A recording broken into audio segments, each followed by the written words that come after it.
ನೋಡು, ಹಿಂದಿನಿಂದ ಯಾವುದೋ ಒಂದು ಭೂತ ಕರೀತಾ ಉಂಟು. ಅದು ಭೂತ ಅಲ್ಲ, ಮತ್ತೆ ನಮ್ಮ ಸುಮಾಲಿ. ಅಯ್ಯೋ, ಕೈಗೇನಾಗಿದ್ದು? ಹಾಗಾದ್ರೆ ನಿಮ್ಗೆ ಪಿತ್ತ? ಪಿತ್ತ ಹೌದು, ಪಿತ್ತ ಬಿಡುದಲ್ಲ, ನಾವು ಕಳ್ಳೆ ತಿಂದು ನೆಲಗಡೆ. ಹೌದಾ? ಹಸಿ ಕಳ್ಳೆ ತಿಂದು ಪಿತ್ತ. ಅಯ್ಯೋ, ಮತ್ತೆ ಯಾಕೆ ಹಾಕಿ ಬಂದದ್ದು ನೀವು? ನಾವು ಇಬ್ರು ಆತ್ಮೀಯರು, ನಾವು ಒಟ್ಟಿಗೆ ಬಂದು. ನೀವು ಹೇಗಿಬ್ರು ಅಂದ್ರು ನಾವಿಬ್ರು ಬಂದೇವೆ. ಗೆಳತಿ, ನನಗೆ ಯಾಕೆ ಹೀಗೆ ಅಂತ ಅರ್ಥವಾಗುದಿಲ್ಲ. ಯಾಕೆ ಹೀಗಂತ ಗೊತ್ತಾಗುದಿಲ್ಲ.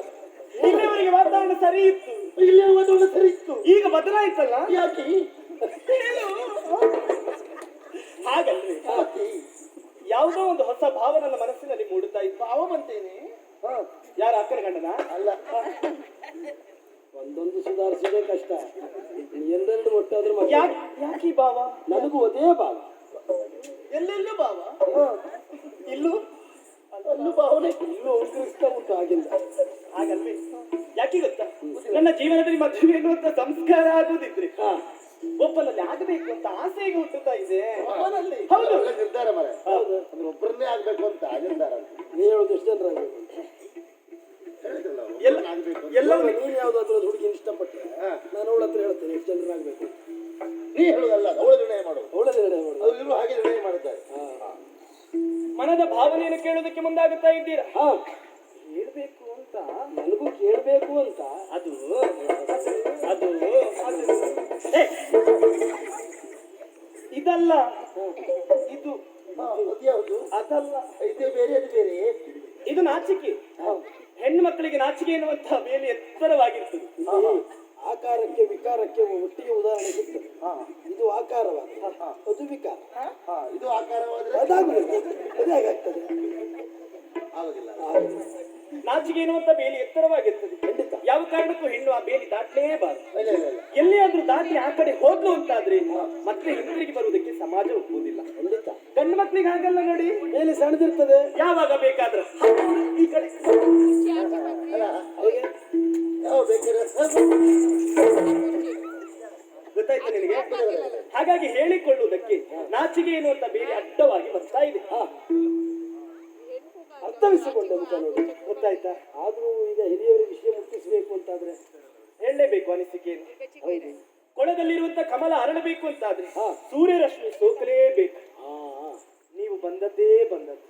ನನ್ನ ಗರಿವಿಲ್ಲದಂತೆ ನನ್ನ ಮನಕಮಲ ಅರಳಿತಲ್ಲ, ಮುದುಡಿದಂತ ತಾವರೆ ಅರಳಿತು ಅರಳಿತು ಅರಳಿತು.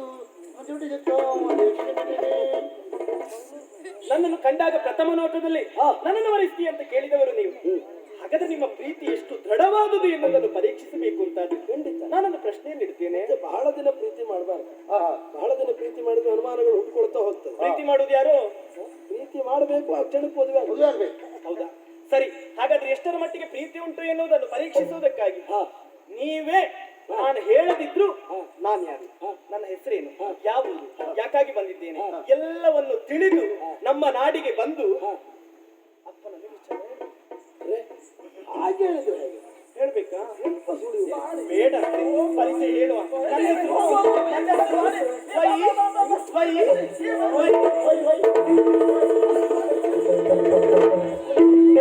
ನಯನೆಯು ಹೋದ ಮಾರ್ಗವನ್ನು ಕಾಣುತ್ತಲೀ ರಾಣಿಯಾದರೆ ಧನ್ಯನಾಪೆನು, ನನ್ನಯ ರಾಣಿಯಾದರೆ ಧನ್ಯನಾಪೆನು.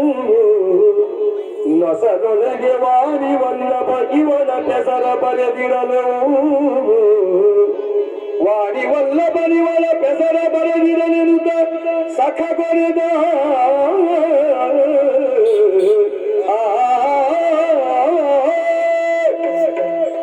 ಸುಮಾಲಿ ಆಯ್ತು ಸಾಕು, ಇನ್ನು ಸ್ವಯಂವರ ಮಂಟಪಕ್ಕೆ ಹೋಗುದಿಲ್ಲ. ಯಾಕೆ? ಇನ್ನು ನಮ್ಮ ವಿಕ್ರಮ ಪ್ರದರ್ಶನ ಇಲ್ಲ. ವಿಕ್ರಮ ಪ್ರದರ್ಶನ ಕೈ ಬಿಡಲಾಗಿದೆ. ಯಾಕೋ? ಮೊದಲು ಇವಳು ವಿಳಾಸ ಏನು ಅಂತ ತಿಳ್ಕೊಂಡು, ಇವಳ ಅಪ್ಪ ಯಾರು ಅಂತ ತಿಳ್ಕೊಂಡು ನೇರವಾಗಿ ಅವಳು ಮನೆಗೆ ಹೋಗುದು, ಅವಳ ಅಪ್ಪನನ್ನು ಒಪ್ಪಿಸುವುದು. ನೀನು ಮದುವೆ ಮಾತ್ರ ಆಗುವಂತ ಹೇಳಲಿಲ್ಲ, ಪರಾಕ್ರಮ ತೋರಿಸ್ಬೇಕು ಅಂತ ಹೇಳಿದ್ದಾರೆ. ಹೌದಾ? ಪರಾಕ್ರಮ ತೋರಿಸಿದ್ರೆ ಒಂದು ಸಮಸ್ಯೆ ಆಗ್ತದೆ. ಏನು? ಈಗ ಇಲ್ಲಿಂದ ಇಲ್ಲಿವರೆಗಾಗಿ ಹೋದ್ರೆ ಅಲ್ಲಿ ಪರಾಕ್ರಮದಲ್ಲಿ ನಾನು ಗೆದ್ರೆ ಅಲ್ಲಿ ಮತ್ತೊಂದು ಹುಡುಗಿ ಸಿಗುವುದಿಲ್ವಾ? ನಾನು ಅವಳು ಮದುವೆ ಆಗ್ಲಿಕ್ಕೆ ಆಗ್ತದಾ? ಒಂದ್ ಕೆಲಸ ಮಾಡು, ಇವಳು ಯಾರು ಅಂತ ಬೇಕಲ್ವಾ? ಹೌದು, ಅವಳು ಯಾರು ಅಂತ ನಾ ತಿಳ್ಕೊಳ್ತೇನೆ. ಸ್ವಲ್ಪ ಹೊತ್ತು ಆ ಕಡೆ ಇರು. ಸರಿ.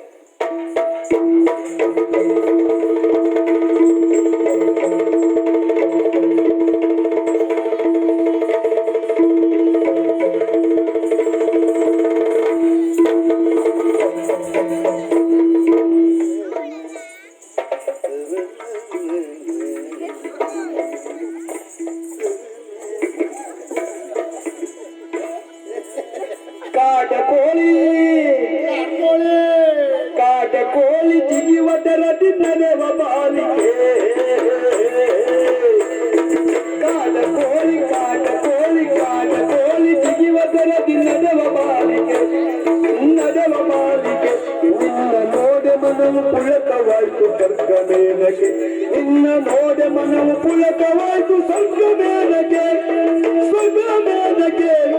ಜಿಗಿವ ಬಾಲಿಗೆ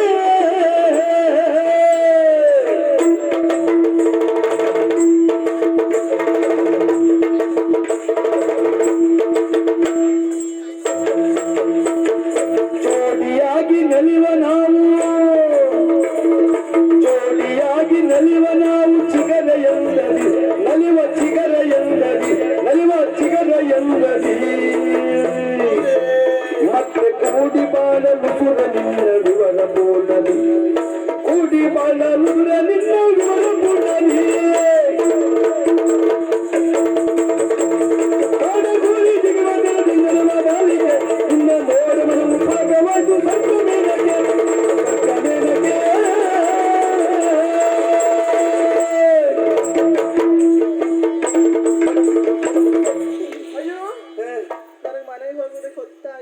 ಅಯ್ಯೋ ನಾವು ಮನೆ ಬರ್ಬೇಕು ಅಂತ ಹೊತ್ತಾಯ್ತು. ನನ್ನ ಮನೆ ಹೋಗೋ ದಾರಿ ಇದೆ. ಹೌದಾ? ನಾ ಕೇಳಿಲ್ಲಲ್ಲ. ಹೌದಾ? ಆದ್ರೂ ಹೇಳ್ದೆ ಯಾಕೆ? ನನಗೆ ಅರ್ಥ ಆಯ್ತು ನಿನ್ನ ಮನಸ್ಸೇನು ಅಂತೇಳಿ. ಅದು ಹೇಳ್ಬೇಕಂತ ನಾನು ಬಂದದ್ದು ಈಗ. ಹೌದಾ? ನಾನು ಆವಾಗಲೇ ಹೇಳ್ಬೇಕು ಅಂತಿದ್ದೆ.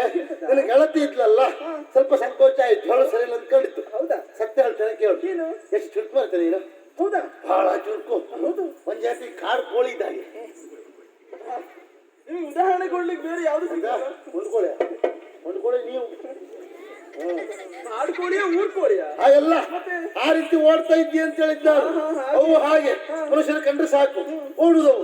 ನೀನು ಆ ರೀತಿ ಓಡ್ತಾ ಇದ್ದೀಯಲ್ಲ ನೋಡು. ಸತ್ಯ ವಿಷಯ ಹೇಳ್ತೇನೆ. ನನ್ನ ಜೀವನದಲ್ಲಿ ಮದುವೆ ಆಗುದಿದ್ರೆ ನಿನ್ನೇ ಅಂತ ತಿಳ್ಕೊಂಡಿದ್ದೇನೆ. ಕೇಳ್ಬೇಕು ಅಂತ ಮನಸ್ಸುಂಟು, ಇಷ್ಟು ಆಗ್ಲಿಲ್ಲ. ಈಗ ಕೇಳ್ತಾ ಇದ್ದೇನೆ. ನಿನ್ನ ಮನಸ್ಸು ಅದೇಯಾ? ನಿನ್ನ ಹೆಸರು ಸುಮಾಲಿ. ಸುಮಾಲಿ? ಹಮಾಲಿ ಅಲ್ಲ.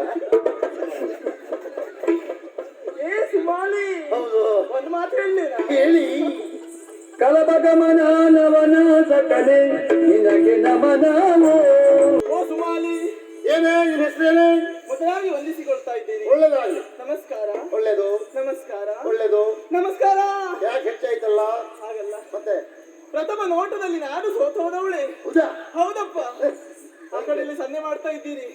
ಅವ್ರು ಹೋದ್ಮೇಲೆ ನಮ್ದು, ಅವ್ರು ಹೋದ್ಮೇಲೆ ನಾನು ಹೇಳಿದೆ ನಾನು ಅವ್ರು ಮೂವಿ ಬಡ್ಕೊಂಡು ಸಾಕಾರಿಗೆ ಅಲ್ವಾ? ಅದ್ರಲ್ಲಿ ನೀವು ಬೇಡ ಬೇಡ ಅಂತ. ಯಾವ್ದು? ಬೇಡ ಬೇಡ ಅಂತ. ಯಾಕೆ ಹಾಗೆ? ಅದಕ್ಕೆ ಅವ್ರು ಕಿವಿ ಕದಿಯಾಕ್ ಬಿಡಿ. ಹೌದಾ? ಏನು ಮಾತಾಡಿದ್ರೆ ಕಟ್ಟಿಗೆ ವಿಚಾರ ಮಾತಾಡೋದು ನೀವು? ಹಾಗಲ್ಲ, ಕಡ್ಡಿ ಕಡ್ಡಿ ಅಂತ. ಆದ್ರೆ ವಿಚಾರ ಬೇರೆ ಎಂತದ್ದಲ್ಲ. ವಿಚಾರ ಉಂಟಾ? ನಾನು ಈ ಕಾಡಿನ ದಾರಿಯಲ್ಲಿ ಹೋಗುವವಳು. ಆಡು ಭಾಷೆಯಲ್ಲಿ ಹಾಡಿ ಎನ್ನುವಾಗ ಹೇಳಿಸೋದು. ನನಗೆ ಭಯ ಆಗುದು ಆ ಕಡೆಗೆ ಹೋಗುದಕ್ಕೆ. ಈ ಹಾಡಿ ಕಡೆಯವರು ಯಾವ್ದಾದ್ರು ಪರಿಚಯ ಇದ್ದಾರಾ? ಹೌದು.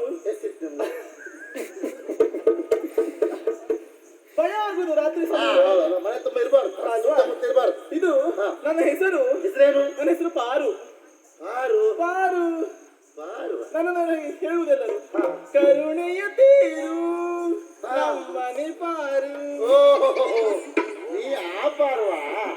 ಕರುಣೆಯ ತೇರು ಪಾರು. ನೀವು ಪ್ರೀತಿಯಿಂದ ಕರೆಯುವುದು ಪಾರ್ವತಿ ಎನ್ನುವ ನನ್ನ ಹೆಸರು. ಹೆಸರುದಲ್ಲ, ನಾ ಕೇಳಿದ್ದೆ. ಗೆಳತಿ ಹೇಳ್ತಿದ್ಲು ವಿಮಾಲೆ ವಿಮಾಲೆ ಅಂತ. ಎರಡು ಹೆಸರು ಉಂಟಾ? ನಂಗೆ ಹೇಳುದು ಬೇಡ ನೀನು. ನಾ ಸುಮಾಲಿ, ನೀ ವಿಮಾಲಿ. ಈಗ ನನ್ನ ಮದುವೆ ಆಗ್ಬೇಕೇನೋ ಹೇಳ್ತಾ ಇದ್ದೀರಾ? ಹೌದು. ಮದುವೆ ಆಗ್ಬೋದಿತ್ತು. ಮತ್ತೇನು ಸಮಸ್ಯೆ? ಅದು ಒಂದು ಸಮಸ್ಯೆ ಉಂಟಲ್ಲ. ಹೌದು. ನೀವು ಅವರ ಪರಿಚಯವನ್ನು ಕೇಳ್ತಾ ಇದ್ದೆ. ಅವಳು ಯಾರು ಏನು ಎನ್ನುವ ಹಾಗೆ. ಅವಳ ಅಗತ್ಯ ನಂಗಿಲ್ಲ, ನಿಮಿಷ ನಂಗೆ ಬೇಕಷ್ಟೇ. ಹೌದಾ? ಆದ್ರೂ ಕೇಳುವ. ಅವಳು ಅವಳ ಅಗತ್ಯ ನಂಗಿಲ್ಲ. ಹೌದಪ್ಪ. ಅವಳು ಯಾರು ನಮ್ಗೆ? ನನಗೆ ಬೇಕಾದ ನೀರು. ನಾನು ಅವಳು ಮಗ. ನನ್ನ ಸಂಬಂಧ ಉಂಟಾ? ನನಗೆ ಬೇಕಾದ ನೀರು ಅಲ್ವಾ? ಆದ್ರೂ ಇನ್ನು ಒಟ್ಟಿಗಿತ್ತಲ್ಲ ಅವಳು. ಅವಳು ಯಾರು? ಅವಳು ನನ್ನ ಪ್ರಾಣ ಸ್ನೇಹಿತೆ ವೈಶಾಲಿನಿ. ವೈಶಾಲಿನಿ. ವೈಶಾಲಿನಿ. ವೈಶಾಲಿನಿ. ಹೌದೌದು. ವೈಶಾಲಿ. ದಿಶಾನಗರದ ರಾಜಕುಮಾರಿ ವೈಶಾಲಿ. ವೈಶಾಲಿ. ಅಯ್ಯೋ, ಆ ಕಡೆ ಹೋಗ್ಬೇಡಿ, ಈ ಕಡೆ ಬಂದಿರಿ. ಈ ಕಡೆ ಈ ಕಡೆ ಈ ಕಡೆ ಇಂದ ಇದು ಮುಂದಾಯ್ತು. ಹೌದು. ವೈಶಾಲಿನಿ. ವೈಶಾಲಿನಿ. ತುಂಡು ಮಾಡ್ಬೇಡಿ, ತುಂಡು ಮಾಡಿ. ಸರಿ ಸರಿ. ವೈಶಾಲಿನಿ. ದಿಶಾನಗರದ ರಾಜಕುಮಾರಿ. ದಿಶಾ ನಗರ ನಗರ ನಗರ. ಹೌದು. ರಾಜಕುಮಾರಿ. ರಾಜಕುಮಾರಿ ವಿಶಾಲರಾಯನ ಮಗಳು. ಓ, ವಿಶಾಲರಾಜನ ಮಗಳ. ಹೌದೌದು. ಅವಳೇನು ಹಾಗೆ ಹೇಳುವುದು? ಅವಳಿಗೆ ಹೇಳುವ ಕಾರಣ ಉಂಟು. ನಾಳೆ ಅಂತ ಹೇಳಿದ್ರೆ ಅವರ ಅಪ್ಪ ಒಂದು ಪಣವನ್ನು ಇಟ್ಟಿದ್ದಾರೆ. ಪಣ. ಏನ್ ಪಣ? ವಿಕ್ರಮವೇ ಪಣ. ಕ್ರಮವೇ ಪಣ. ಕಣ ಬಂದಂತ ದಾರುಣೀಶ್ವರನ್ನ ಯಾರಾತ ಗೆಲ್ತಾನೋ ಅವರಿಗೆ ಅವಳನ್ನು ಕೊಟ್ಟು ಮದುವೆ ಮಾಡ್ಬೇಕೆನ್ನುವ ಇದೇ ಬರಗಾಯ್ತು. ಓ ಅಂದ್ರ ರಾಜಕುಮಾರಿ ಇವಳೇ ಅವಳು. ಅಂದ್ರೆ ನಾ ಸತ್ಯ ಅಲ್ಲ, ಎಂತದು? ನಂಗೆ ಅವಳು ವಿಷಯ ಬೇಕಿತ್ತು. ಬೇಕಾಗಿಲ್ಲಪ್ಪ. ಅಲ್ಲಪ್ಪ ನಂಗೆ ನಿಜವಾಗ ಅವಳು ವಿಷಯ ಬೇಕಾಗ್ತು. ನೀ ಯಾರಾದ್ರೂ ನಂಗೆ ಸಂಬಂಧ ಇಲ್ಲ ಆಗಿತ್ತು. ಆದ್ರೂ ಕೇಳದೆ ಯಾಕೆ? ಯಾಕೆ ಆ ವಿಷಯದ ಬಾಯಲ್ಲಿ ಬರ್ಲಿ ಅಂತ ಹೀಗೆ ಕೇಳದೆ ಬಿಟ್ರೆ ನನ್ನ ವಿಚಾರ ಕೇಳಿದ್ದಲ್ಲ. ಅಯ್ಯೋ ನಿನ್ನ ಬಿಡ್ತಿ ಅಂತಲ್ಲ ಬಿಡುದಿಲ್ವಾ? ಚಿನ್ನ ಅಯ್ಯೋ. ಬಿಡ್ತಿಲ್ಲ ಕಣೆ. ಹಾಗಾದ್ರೆ ಹೇಳು. ಇನ್ನು ಬಿಡುದಿಲ್ಲ ನಾನು. ಇದು ಮದುವೆ ಆಗುದೇ ಅಂದ್ರೆ ಅವಳು ರಾಜಕುಮಾರಿ ಅಂತ ಆಯ್ತು. ಹೌದು. ಅಪ್ಪ ಪಣ ಇಟ್ಟಿದ್ದಾರೆ. ಹೌದು. ಆ ಪಣವನ್ನು ನೀವು ಮುರಿಬೇಕು ಅಷ್ಟೇ ಅಲ್ವಾ? ಅವಳು ಯಾವಾಗ ಯಾರಾದ್ರೂ ಮದುವೆ ಆಗ್ತಾಳು, ಹಾ. ನಾನು ಅವಳನ್ನ ಮದುವೆ ಆಗ್ತೇನೆ ಅಂತಲ್ಲ, ಅದೇ ದಿವಸ ನಾನು ಮದುವೆ ಆಗ್ಬೇಕೇನೋ ತೀರ್ಮಾನ. ಅಂದ್ರೆ ಅವಳು ಯಾವ ಊರಿಗೆ ಹೋಗ್ತಾಳೋ ನಾನು ಅದೇ ಊರಿಗೆ ಹೋಗ್ಬೇಕಂತಲ್ವಾ? ಹೌದೌದು. ಎದುರು ಬೇಡ. ಅವಳು ಯಾವ ಊರಿಗೆ ಹೋಗ್ತೋ ಅದೇ ಊರಿಗೆ ನೀ ಬರ್ತೆ. ಹೌದು. ಕಾರಣ ಏನು? ಏನು? ಅವನ ಆತ್ಮೀಯ. ಹಾ. ಅವ ಪಣ ಮುರಿತಾನೆ. ಮುರಿತಾನೆ. ಅವಳು ಮದುವೆ ಆಗ್ತಾನೆ. ಮದುವೆ ಆಗ್ತಾನೆ. ಅವಳು ನಾವು ಮದುವೆ ಆದ್ಮೇಲೆ ನಾನು ನಿನ್ನ ಮದುವೆ ಆಗ್ತೆ. ಹೌದಾ? ಎಲ್ಲಿ ಮದುವೆ ಹೇಳು? ಎಲ್ಲಿ? ಅದೇ ಮಂಟಪದಲ್ಲಿ ಅವರದ್ದೇ ಖರ್ಚಲ್ಲಿ ನಮ್ಮ ಮದುವೆ. ಅದೇ ಅಷ್ಟು ಕಡಿಮೆ ಖರ್ಚಿನ ಮದುವೆ ಆಗುದು. ಮದುವೆ ಆಗುದಾ? ಇದೇ ರೀತಿಯಲ್ಲಿ ಆಗ್ಬೇಕು. ಹೌದಾ? ನೋಡಿ ಈ ವರ್ಷ ಎಷ್ಟು ಮದುವೆ ಸುದ್ದಿ ಇದೆ. ಹೌದಪ್ಪ. ಎಷ್ಟು ಪಾಯಸ ಹೌದಪ್ಪ. ಅಲ್ಲ ಪಾಯಸ ಊಟ ಆಗಿದೆ. ಖರ್ಚು ಕಡಿಮೆ. ಖರ್ಚು ಕಡಿಮೆ. 105 ಜನರು ಮದುವೆ ಆಯ್ತು. ಸಮಸ್ಯೆ ಇಲ್ಲ. ನಿಜವಾಗಿ ಕೆಲವೆಲ್ಲ ಪಾಠ ಕಲಿಸೋದು ಅಲ್ವಾ? ಹೌದು. ಕಾಲ ಪಾಠ ಕಳಿಸಿದ್ದು. ಖಂಡಿತ ಹಾಗೆ ಮಾಡುವ. ಅದು ನಮ್ಮ ಭೇಟಿಯಲ್ಲಿ ಮದುವೆ ಮಂಟಪದಲ್ಲಿ ಒಂದಲ್ಲೇ